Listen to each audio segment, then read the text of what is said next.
Hello বন্ধুরা, সুন্দরবন হইতে দীঘা দ্বিতীয় পর্বে সবাইকে জানাই আন্তরিক প্রীতি ও শুভেচ্ছা। দেখতে পাচ্ছেন ইতিমধ্যে ছোটরা তারা সমুদ্রে স্নান করার উদ্দেশ্যে ছুটে চলেছে সমুদ্রের দিকে, এবং সমুদ্রের বিপুল জলরাশি যেমন সৌন্দর্য বাড়াচ্ছে তেমন তার গর্জন আমাদেরকে মনের মধ্যে ভয় ধরিয়ে দিচ্ছে। প্রচুর পরিমাণে মানুষ এসছে, কিন্তু জলের যে বিভীষিকা দেখে কেউ ভয়ে পা নামানোর সাহস করছে না।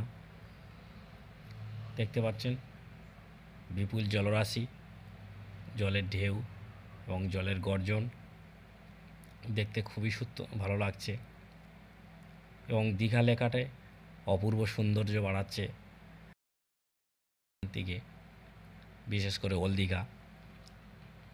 দেখতেন সমুদ্রের বাঁধ পেরিয়ে এগিয়ে চলেছে জলের ঢেউ। আপনাদেরকে দেখাবো জলের কত মাত্রা বেড়ে গেছে, যে বর্ষার স্থানগুলো জল পেরিয়ে দোকানের মধ্যে। আমরা এখন হাঁটতে হাঁটতে মোহনার দিকে এগিয়ে চলেছি ঘোরার জন্যে। সমুদ্রের উত্তাল ঢেউ, যার জন্য এখনও পর্যন্ত কেউ জলে নামতে পারছে না, অপেক্ষায় আছে কখন ঢেউয়ের গতিবেগ কমবে।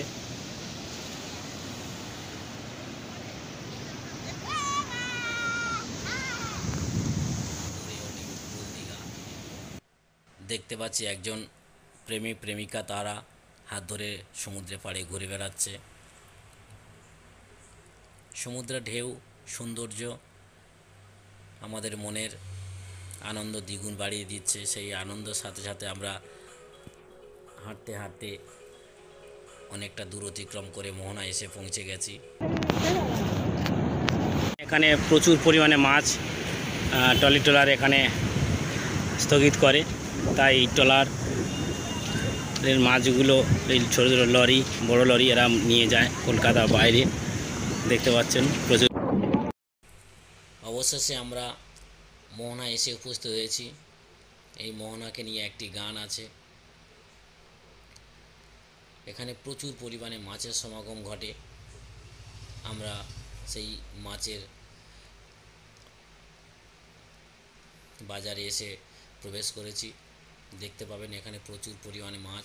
তবে আপনারা দীঘায় এলে অবশ্যই করে সকালে মোহনায় ঘুরে আসবেন, তাহলে প্রচুর পরিমাণে মাছ দেখতে পাবেন বিভিন্ন ধরনের, এবং ট্রলি আপনারা দেখতে পাবেন।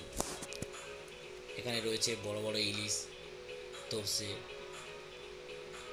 কমপ্লিট, চিংড়ি, এবং খুবই সস্তায় আপনারা পাবেন। মোহনা মানে প্রচুর পরিমাণে ট্রলির সমাগম, মোহনা মানে প্রচুর মাছের সমাগম।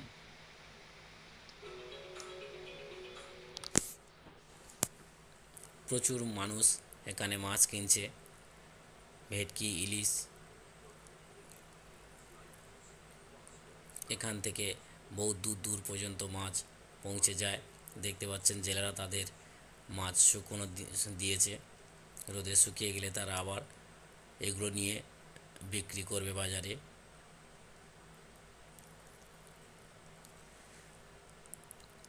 এখানে প্রচুর ট্রলি দাঁড়িয়ে থাকে। দূরে দেখতে পাচ্ছেন ওটা শঙ্করপুর।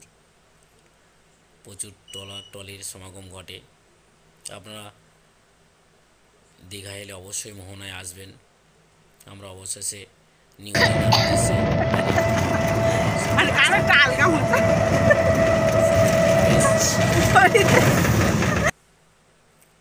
দেখতে দেখতে এগিয়ে চললাম নিউ দীঘার দিকে। এইটা সেদিন দেখা হয়েছিল, এই হোটেলের শুটিংটা হয়েছিল দেবের। সেদিন দেখা হয়েছিল যে বইটি, সেই বইটির শুটিং এই লারিকা হোটেলে হয়েছিল। অবশেষে নিউ দীঘা এসে উপস্থিত হয়েছে। ছোটরা তারা আনন্দের সাথে এগিয়ে চলেছে সমুদ্রের স্নানের জন্য। সমুদ্রের ঢেউ ইতিমধ্যে আমরা শুনতে পাচ্ছি। নিউ দীঘা মানে মেদিনীপুরের শেষ, তারপরে উড়িষ্যা শুরু। প্রচুর পরিমাণ ঢেউ, তাই মানুষজন এখন কেউ সাহস করে নামতে পারছে না, অপেক্ষা করছে কখন বিপুল জলরাশি তাদের গতিপথ কমবে বা জল ভাটা পড়বে, তারপরে মানুষজন সমুদ্রে স্নান করতে নামবে।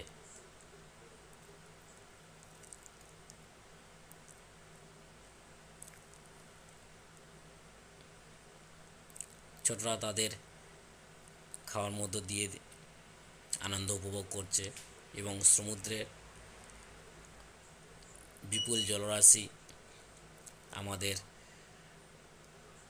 পদতলে স্পর্শ করে গেল। আমরা এগিয়ে চললাম উড়িষ্যার বর্ডারের কাছে, অর্থাৎ পূর্ব মেদিনীপুরের শেষ সীমান্ত আমরা এসে পৌঁছে গেছি। কিছুক্ষণ পরে আমরা সমুদ্রে নামব। এখন নামা সম্ভব নয়, কারণ জল গতিবেগ প্রচুর। দেখতে পাচ্ছেন মানুষজন কীভাবে ঢেউর সাথে সাথে নিজেদের মজা নিচ্ছে। পরিবারের সাথে আমরাও সেই আনন্দ যতটা পাচ্ছি উজাড় করে দিচ্ছে। বিপুল জলরাশির সমাগম সাথে বিপুল জলরাশির যে ঢেউ মনকে মুগ্ধ করছে। বারে বারে এই দীঘাতে আসি।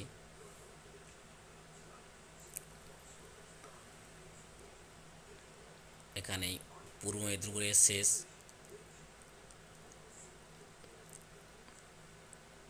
আর দূরে দেখতে পাচ্ছেন ওটা উড়িষ্যার, ওখান থেকে উড়িষ্যা শুরু।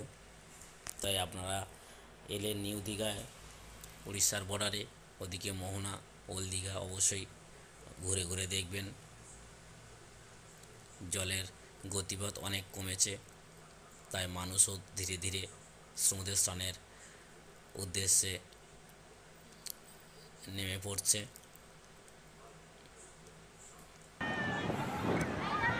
প্রচুর মানুষের সমাগম, তার সাথে কালো ঘন মেঘ ছেয়ে গেছে আকাশ।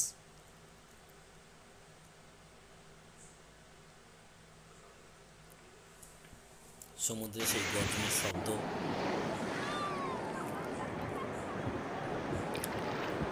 ছোটরা তারা আনন্দ করছে, ঢেউর সাথে সাথে আনন্দ করছে। তাদের এতদিনের ঘুরতে যাওয়ার আনন্দ তারা উপভোগ করছে, সাথে সাথে আমিও না থাকতে পেরে সমুদ্রের মধ্যে লাফ দিতে শুরু করলাম। প্রচুর মানুষ এখানে আনন্দ করছে, স্নান করছে।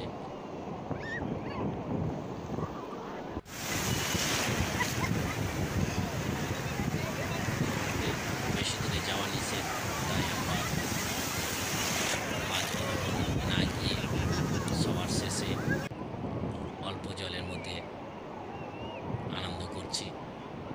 দেখতে পাচ্ছেন ঘোড়া দাঁড়িয়ে আছে, ছোটরা আনন্দ করছে ঘোড়ার পিঠে চড়ে, এবং যারা